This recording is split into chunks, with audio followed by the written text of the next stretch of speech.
आज हमारे साथ मौजूद हैं उड़ान संस्था के अध्यक्ष। उड़ान अपने आप में किसी पहचान की मोहताज नहीं है, बहुत सारे फॉलोवर हैं, बहुत सारे लोग उड़ान को फॉलो करते हैं। प्रायः बहुत नए नए कार्यक्रमों का आयोजन उड़ान करती रहती है। आज एक बहुत अच्छा कार्यक्रम यहाँ पे ऑडिटोरियम में किया गया, हिंदी है हम। आप बताएंगे आज इस कार्यक्रम को करने का आपका क्या अभिप्राय था, किस संदर्भ में आपने कार्यक्रम किया?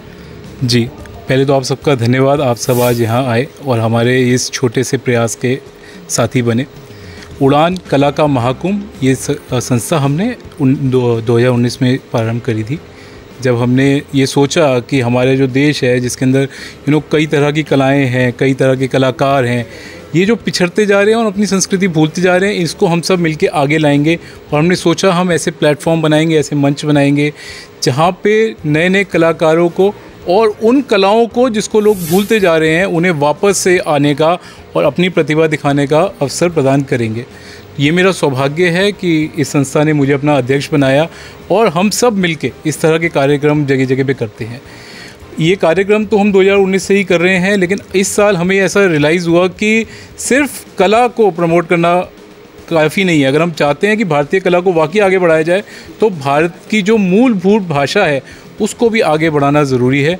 इसीलिए हमने ये आज का कार्यक्रम यहाँ पे आयोजित किया, हिंदी है हम, जहाँ पे हमने सबको कहा कि आइए और प्राउड फील करिए अपनी मातृभाषा का और अपनी मातृभाषा का प्राउड फील कीजिए, अपनी सभ्यता का प्राउड फील कीजिए। और उसी के द्वारा हमने यहाँ पे अलग अलग कार्यक्रम कराएं, अलग अलग कलाओं के थ्रू। जैसे आपने देखा कि कथक हुआ हमारे यहाँ पे, सारी जो भारतीय सभ्यता के चिन्ह हैं, जो कलाएं हैं, उनको हमने दोबारा से यहाँ पे रिलीव करने की कोशिश करी। सर, जो कलाएं विलुप्त होती जा रही हैं, तो आपने उन सारी कलाओं को यहाँ पर मंच पे बहुत अच्छी प्रस्तुति की, बहुत अच्छा लगा। आज ई रेडियो के दर्शकों ने, आज आपका ये जो मैसेज है वो हमारे दर्शकों तक पहुँचेगा। आप आज इस मंच से क्या संदेश देना चाहते हैं कि हम हिंदी से कैसे जुड़ सकते हैं? जो आज का युवा वर्ग है या जो भी दर्शक आपको देख रहे हैं, वो हिंदी से किस तरीके से अपनी जो मातृभाषा है उससे कैसे जुड़ सकते हैं? देखिए, सबसे पहले तो हमें ये समझना पड़ेगा कि हिंदी से जुड़ना क्यों है। जुड़ना इसीलिए है कि हम बाकी चीज़ों को, जो भी हमारी सभ्यता है, हम उसको तब तक नहीं पहचान पाएंगे जब तक हम हिंदी को नहीं जानते। मैं कई जगह पे जाता हूँ, यहाँ पे इस संस्था से जुड़ने से पहले मैं सीए और सीए इंस्टीट्यूट में थोड़ा सा पढ़ाया करता था। मैं अपने सारे लेक्चर इंग्लिश में ही दिया करता था, तो मैं कईयों को बड़े उससे बताया करता था कि हमें भागवत पढ़नी चाहिए, तो भागवत में हमें बहुत सारा ज्ञान मिलता है। ये अपनी सभ्यता से जोड़ने की बात है। तो मेरे से ज़्यादातर स्टूडेंट कहते थे आपके पास उसकी इंग्लिश कॉपी होगी क्या, क्योंकि हिंदी तो समझ नहीं आ रही, संस्कृत तो समझ नहीं आ रही। तो अगर हम वाकई चाहते हैं कि हमें पता लगे कि हमारे पूर्वजों ने हमारे लिए हमारे ग्रंथों में, हमारी किताबों में क्या छोड़ा है, उसके लिए बहुत ज़रूरी है कि हम जानें कि हिंदी भाषा क्या है और हम उस भाषा को प्यार करें, उसे सीखें, तभी हम अपनी सभ्यता को सही से पहचान पाएंगे। वरना जैसे आपको पता ही है कि किसी किताब में लिख दिया कि उसके अंकल कहते थे, तो वो अंकल कौन से अंकल थे हमें नहीं पता। जब हम हिंदी में आते हैं तो ही पता लगता है कि उनके चाचा थे या मामा थे।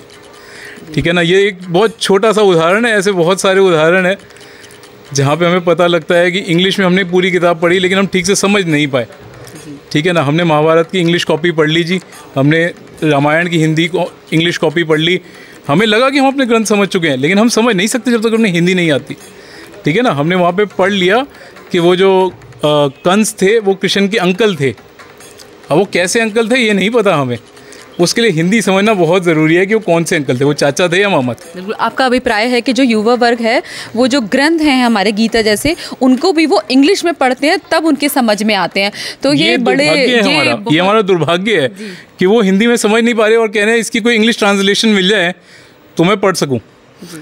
तो इसीलिए मैं सभी से निवेदन करता हूँ, जो भी हमारे इस कार्यक्रम को देख रहे हैं, आपके मंच से कहना चाहता हूँ कि अपने जो भी बच्चे हैं उन्हें, अगर आप चाहते हैं हमारे देश की धरोहर मिले और वो उसको समझे, हमारे संस्कारों को सही से समझे, तो उन्हें हिंदी का ज्ञान अवश्य दें। उन्हें ऐसा मत सोचें कि वो इंग्लिश में बोलेंगे, स्टेज पे जाके 2 बढ़िया सी पोएम सुना देंगे तो मज़ा आ जाएगा। अगर वो यहाँ खड़े होकर हिंदी में 2 कविताएँ सुनाए तो मज़ा आए। आज आपने देखा, हमने बड़ा सुंदर प्रयास किया, मतलब हमने नहीं, संस्था ने प्रयास किया कि छोटे छोटे बच्चे, जो कोई 6 साल का था, कोई 7 साल का था, वो कबीर दास का रूप बना के आए, मीराबाई का रूप बना के आए और उन्होंने आके हिंदी में कविताएं पढ़ी, जिसके लिए अनफॉर्चुनेटली हमारे माँ बाप ज़्यादा प्राउड फील नहीं करते थे। जब वो यहाँ खड़े होकर इंग्लिश में सुनाते थे तो उनको बड़ा मज़ा आता है। तो मैं चाहता हूँ आपके माध्यम से कहना चाहता हूँ कि जब वो हिंदी में सुनाए तो भी उतना ही गर्व महसूस करें। जी, बहुत अच्छा संदेश आज आपने दिया कि हिंदी जो हमारी मातृभाषा है, आज कहीं ना कहीं वो हम अपनी मातृभाषा से अपनी पकड़ भूलते जा रहे हैं और हमें हीन भावना महसूस होती है हिंदी बोलने में। तो इस मंच से ये जो संदेश गया है, ई रेडियो के माध्यम से ये जो संदेश है ये दर्शकों तक पहुँचे और वो जुड़े अपनी मातृभाषा से। बहुत बहुत शुक्रिया सर आपका ई रेडियो से बातचीत करने के लिए। धन्यवाद।